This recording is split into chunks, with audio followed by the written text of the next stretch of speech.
Kejadian 41. Mimpi Firaun. Setelah lewat 2 tahun lamanya, bermimpilah Firaun bahwa ia berdiri di tepi sungai Nil. Tampaklah dari sungai Nil itu keluar 7 ekor lembu yang indah bangunnya dan gemuk badannya, lalu memakan rumput yang di tepi sungai itu. Kemudian tampaklah juga 7 ekor lembu yang lain yang keluar dari dalam sungai Nil itu, buruk bangunnya dan kurus badannya, lalu berdiri di samping lembu-lembu yang tadi di tepi sungai itu. Lembu-lembu yang buruk bangunnya dan kurus badannya itu memakan ke-7 ekor lembu yang indah bangunnya dan gemuk itu. Lalu terjagalah Firaun. Setelah itu tertidur pulalah ia dan bermimpi kedua kalinya. Tampak timbul dari satu tangkai 7 bulir gandum yang bernas dan baik. Tetapi kemudian tampaklah juga tumbuh 7 bulir gandum yang kurus dan layu oleh angin timur. Bulir yang kurus itu menelan ke-7 bulir yang bernas dan berisi tadi. Lalu terjagalah Firaun. Agaknya ia bermimpi. Pada waktu pagi gelisahlah hatinya, lalu disuruhnyalah memanggil semua ahli dan semua orang berilmu di Mesir. Firaun menceritakan mimpinya kepada mereka, tetapi seorang pun tidak ada yang dapat mengartikannya kepadanya. Lalu berkatalah kepala juru minuman kepada Firaun, "Hari ini aku merasa perlu menyebutkan kesalahanku yang dahulu. Waktu itu tuanku Firaun murka kepada pegawai-pegawainya dan menahan aku dalam rumah pengawal istana beserta dengan kepala juru roti. Pada satu malam juga kami bermimpi, aku dan kepala juru roti itu. Masing-masing mempunyai mimpi dengan artinya sendiri. Bersama-sama dengan kami ada di sana seorang muda Ibrani, hamba kepala pengawas istana itu. Kami menceritakan mimpi kami kepadanya, lalu diartikannya kepada kami mimpi kami masing-masing. Dan seperti yang diartikannya itu kepada kami, demikianlah pula terjadi. Aku dikembalikan ke dalam pangkatku dan kepala juru roti itu digantung." Kemudian Firaun menyuruh memanggil Yusuf. Segeralah ia dikeluarkan dari tutupan. Ia bercukur dan berganti pakaian, lalu pergi menghadap Firaun. Berkatalah Firaun kepada Yusuf, "Aku telah bermimpi dan seorang pun tidak ada yang dapat mengartikannya. Tetapi setelah ku dengar tentang engkau, hanya dengan mendengar mimpi saja, engkau dapat mengartikannya." Yusuf menyaut Firaun, "Bukan sekali-kali aku, melainkan Allah juga yang akan memberitakan kesejahteraan kepada tuanku Firaun." Lalu berkatalah Firaun kepada Yusuf, "Dalam mimpiku itu aku berdiri di tepi sungai Nil. Lalu tampaklah dari sungai Nil itu keluar 7 ekor lembu yang gemuk badannya dan indah bentuknya, dan makan rumput yang di tepi sungai itu. Tetapi kemudian tampaklah juga keluar 7 ekor lembu yang lain, kulit pemalut tulang, sangat buruk bangunnya dan kurus badannya. Tidak pernah kulihat yang seburuk itu di seluruh tanah Mesir. Lembu yang kurus dan buruk itu memakan ke-7 ekor lembu gemuk yang mula-mula. Lembu-lembu ini masuk ke dalam perutnya, tetapi walaupun telah masuk ke dalam perutnya, tidaklah kelihatan sedikit pun tandanya.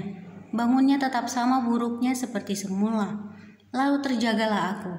Selanjutnya dalam mimpiku itu kulihat timbul dari satu tangkai 7 bulir gandum yang berisi dan baik. Tetapi kemudian tampaklah juga tumbuh 7 bulir yang kering, kurus dan layu oleh angin timur. Bulir yang kurus itu memakan ke-7 bulir yang baik tadi.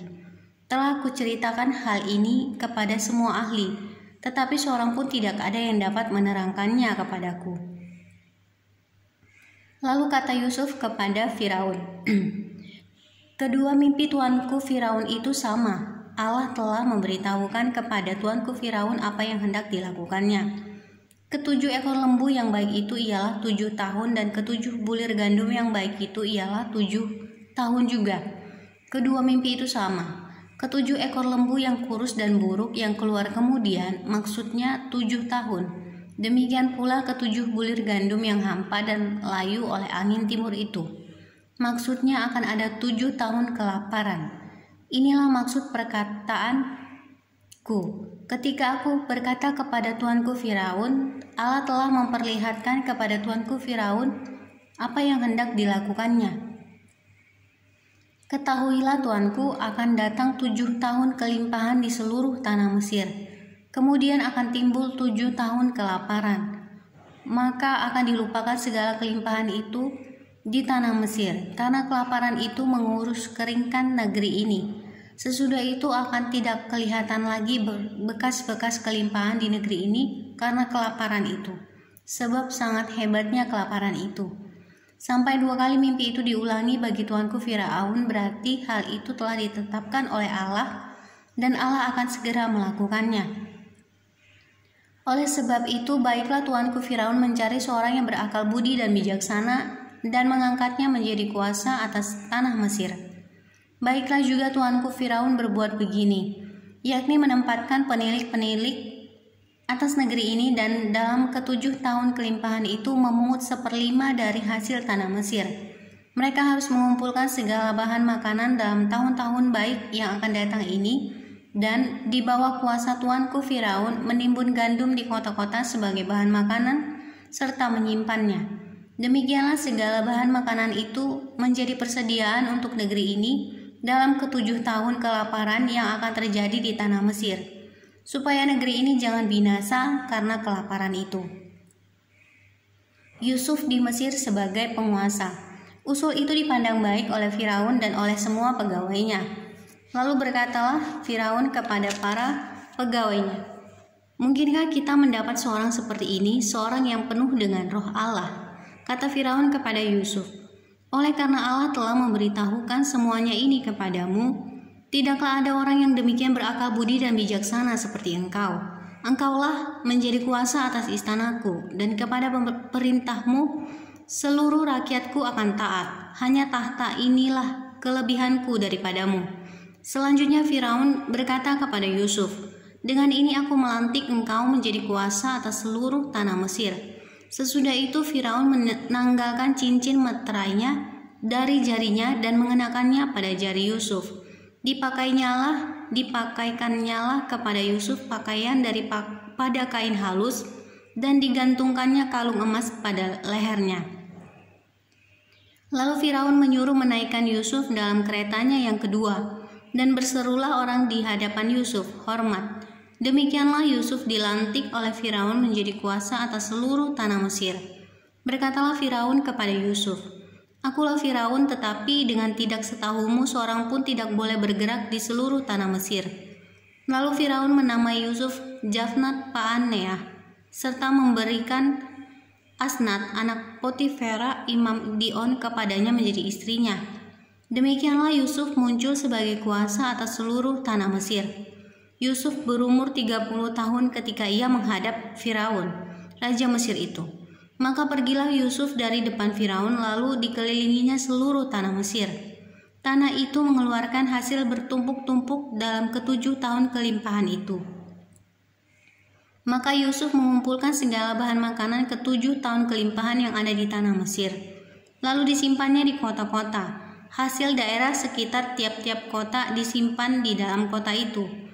Demikianlah Yusuf menimbun gandum seperti pasir di laut sangat banyak sehingga orang berhenti menghitungnya, karena memang tidak terhitung.